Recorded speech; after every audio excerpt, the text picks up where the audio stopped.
Hey guys, how's it going? Olian here. I finally figured out how to recreate one of my favorite pad sounds out there. And I've known this pad sound for a while from a Borrowed Identity track, which I'm going to play right now just so you guys know what I'm talking about. It's an amazing song, huh?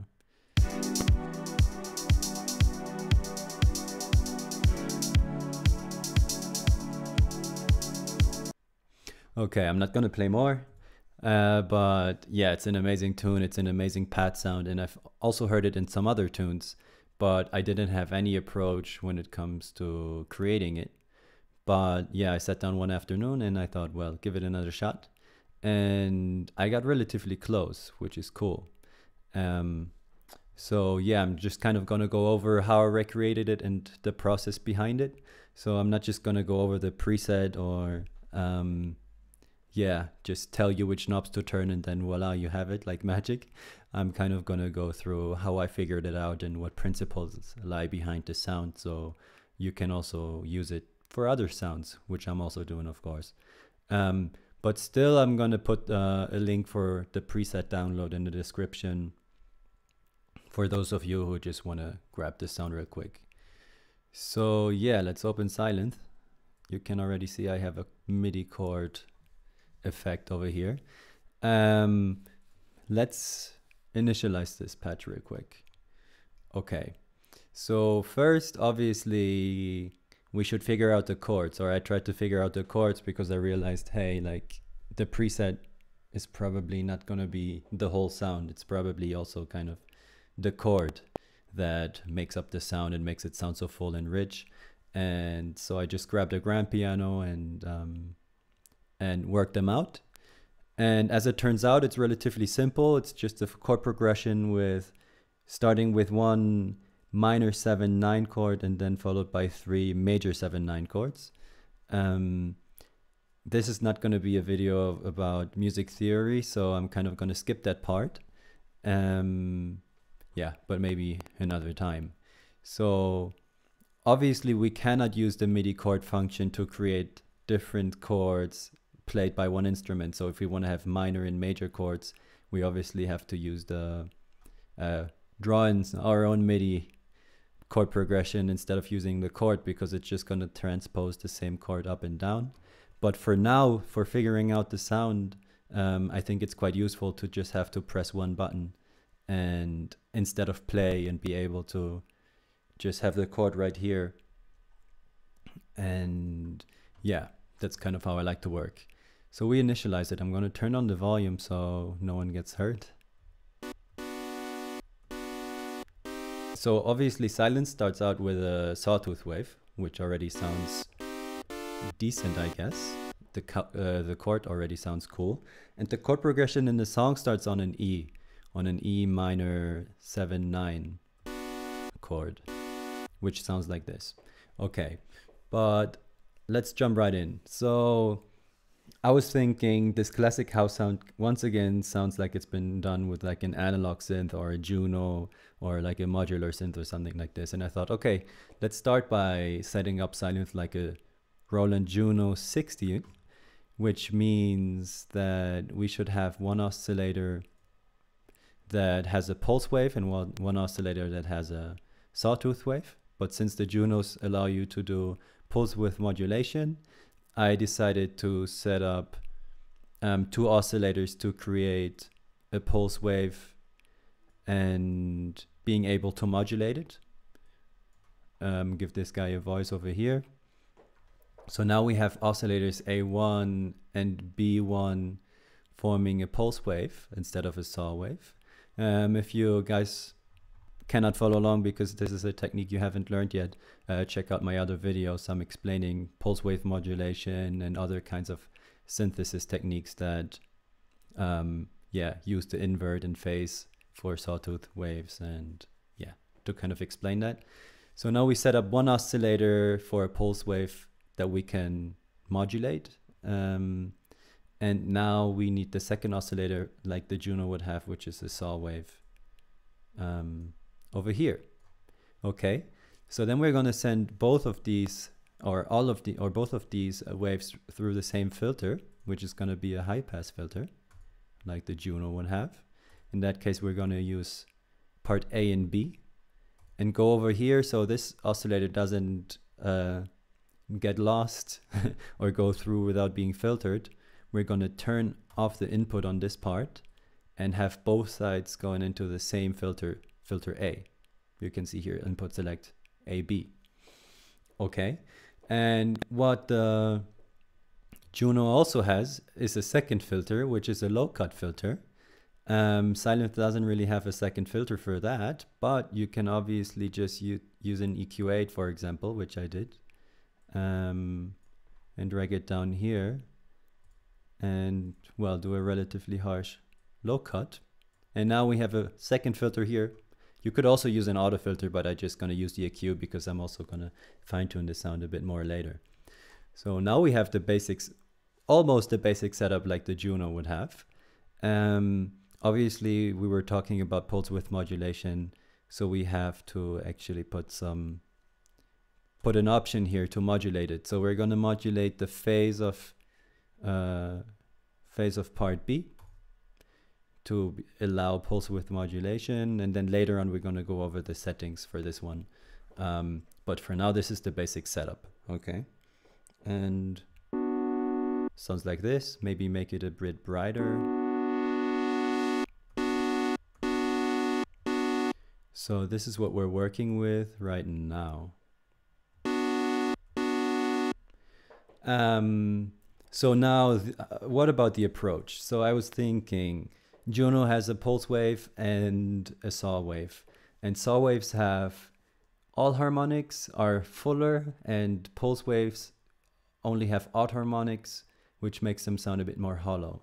And when I was listening to the sound in the track, I realized that, okay, it's more like a mid-range high end or mid-range high frequency kind of sound, and not that much low end. So it sounds nice and full in the middle and on top, but it doesn't have such a heavy low end, which is why I decided to start by using the square wave for the bottom part of the sound and the saw wave for the top of the part of the sound. Which in our case means, since we have the square wave set up for oscillators A1 and oscillators B1, that we can leave that one as it is, and then put the oscillator A2 an octave higher, which puts us a saw wave on top. And now we have a basic sound like this. So we can already tell that we're getting slightly closer. Okay, and then I thought, what like the other main component of the sound is this chorusing effect that you have, and a lot of reverb. Those are kind of the two things that I heard in there. And so I worked around a bit with the chorus, and I tried around a bit with a chorus plugin or stock plugin of Ableton, and none of them really worked out that nicely. So in the end, I decided to use more voices for the oscillators and detune them, which is kind of the same thing as chorusing, but it gives you more control over which waveform you want to detune how much, and yeah. And I have to excuse myself because I've only had polyphony of Sylenth at 3, which means we only heard 3 notes being played, so we haven't actually heard the whole minor 9th chord. Which means, let's put this just all the way up because Sylenth doesn't go that heavy on the CPU. This is what we're really working with. And we can already hear the low end is a bit muddy, so I'm already right away gonna adjust this filter down, or the low cut down here, and cut out this unnecessary bottom end. Okay, and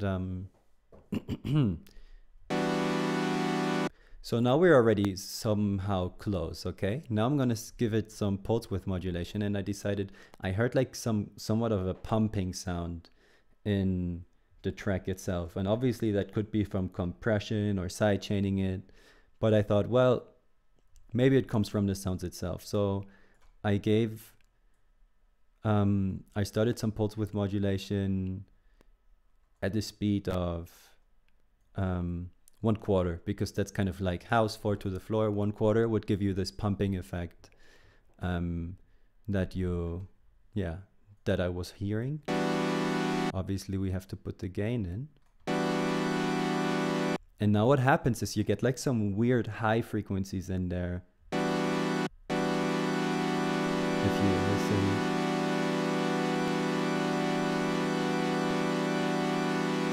And the moment I put in some gain, I realized, okay, the high frequencies are getting a bit more present. The low end is disappearing a bit.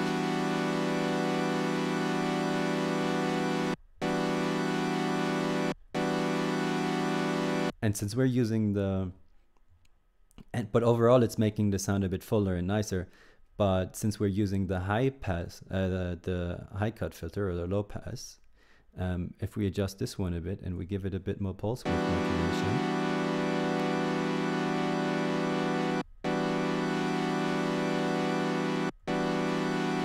we get to something that sounds cool. And then finally, I decided to actually, for the first time in my life, change the offset from the LFO. I mean, I haven't been using LFOs that much because I'm also a beginner and I just haven't designed that many sounds yet. But I decided to start the wave or start the modulation at the highest point of the wave and go down and up and go down and up, because, well, I played around with it and it sounded about right. So the way you set that up is, obviously we have this offset control over here, which goes from 10 or 10K, you can see the number up here, to 0, which means is if a whole wavelength is on a scale from 0 to 10, then this point, or the top point of the triangle wave, would be a quarter wavelength, which here of 10K would then be 2.5K. So I set the offset to 2.5. And yes, in the beginning I already chose the triangle wave instead of the sine wave, because even though a sine, I always thought like, well, the triangle wave is sharp and the sine wave is smoother. But actually it's kind of the other way around, because the triangle wave has like a constant change, while the sine wave gets very steep towards the end and then has like this steep part and going down steeply and then going more slowly. So actually the triangle wave is the softer version and the more equally spread out version, which I found cool to figure out. Just needed a quick sip of water. So let's keep going. So now the detuning or the chorusing is what's gonna really change the sound. And I still have to figure out exactly what happens behind the scenes. But since we're having a pulse wave that's being modulated, if we detune all the sawtooth waves and even detune the other sawtooth wave as well, then there's a lot of cancellation and a lot of stuff going on, which is going to lead to a lot of movement in the sound. And like many different things. So let's just listen what it does.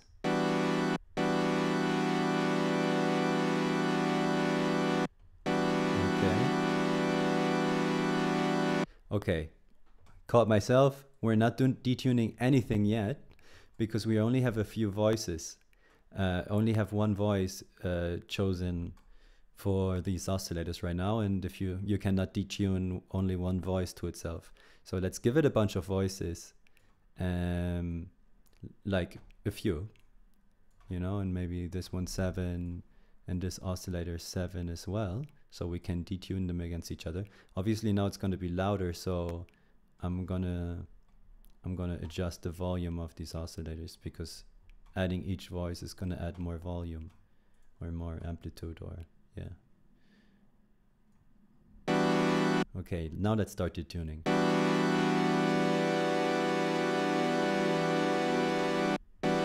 Okay, obviously now we get a very stereo sound.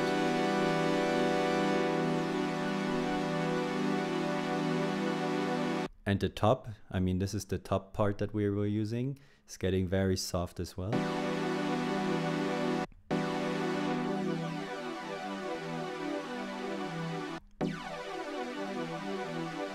So there's a lot of movement happening inside the sound, even though we're not, well, we have some pulse width modulation going on, but it's not that much. And we don't have any other modulated object like the filter or something like this. And just by detuning the sound, we get like this crazy amount of cancellation, because you have to imagine the length of all of these different sawtooth waves now changed, and they all start canceling each other out at different random times, which makes it sound like there's movement inside the sound.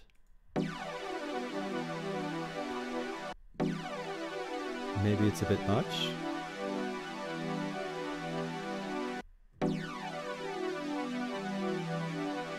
That already sounds kind of cool. We're getting closer. And I realized, okay, let me give this whole thing some resonance around the top end. This is soften it out even more. Now we have this initial click in the beginning, which I didn't really like, so I adjusted the amp envelope. Obviously that doesn't sound perfect right now, but it's a way to start. Then I started putting some reverb, and I didn't really like the reverb of Sylenth in this case, so I just used this automatic send that they set you up over here and added some of that.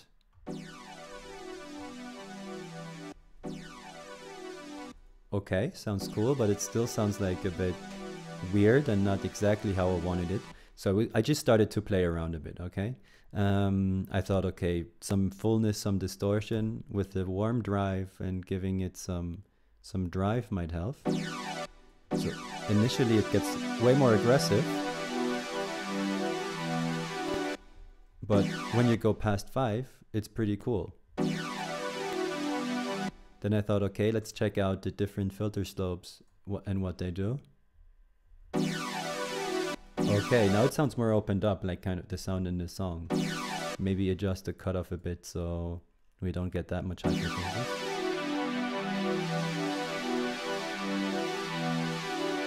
Okay, by moving the cutoff around, I realized, hey, maybe giving a little LFO to the cutoff might also be nice to add another dimension of movement.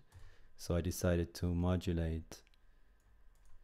Same also with a triangle wave, but at a slower rate. I took like, instead of a quarter note, took like a half note and some gain, moving it up and down.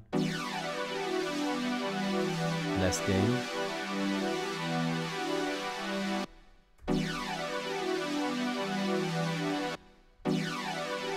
Cool, that's already something. And yeah, from here on, I guess it's really just fine tuning and figuring out the perfect cutoff frequency and the drive, maybe adding some EQ in some points.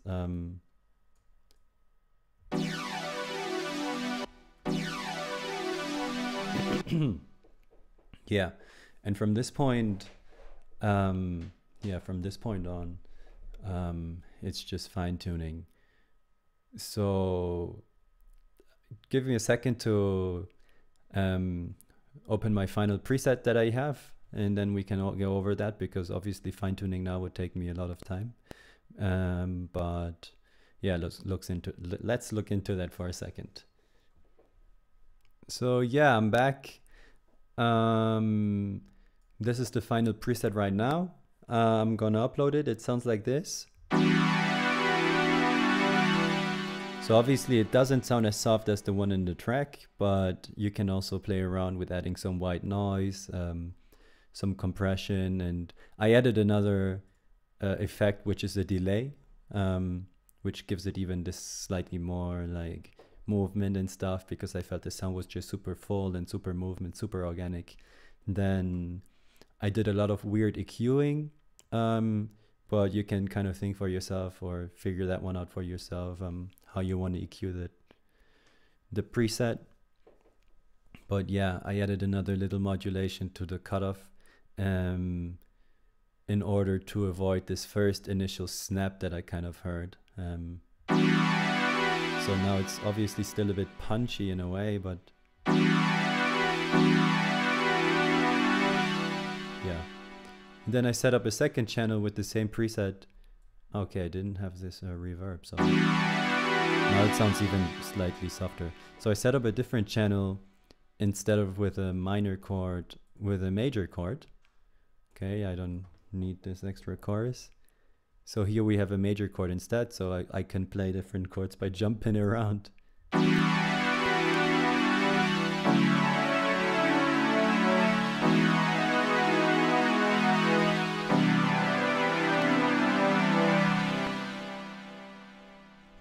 Yeah, I think it's a super useful sound to have in your arsenal. Obviously, it doesn't sound perfect yet and needs some even some more fine tuning, and probably, or maybe you're even able to set it up slightly better than myself. But I guess it's about the principle of how to make this pad, chorusy pad sound. Yeah, by trying to figure it out, I learned quite a lot. That I can also use for other sounds. So yeah, I hope it was also helpful for you. If it was, feel free to like or subscribe or like me on Facebook, anything you want, basically. Yeah, take care.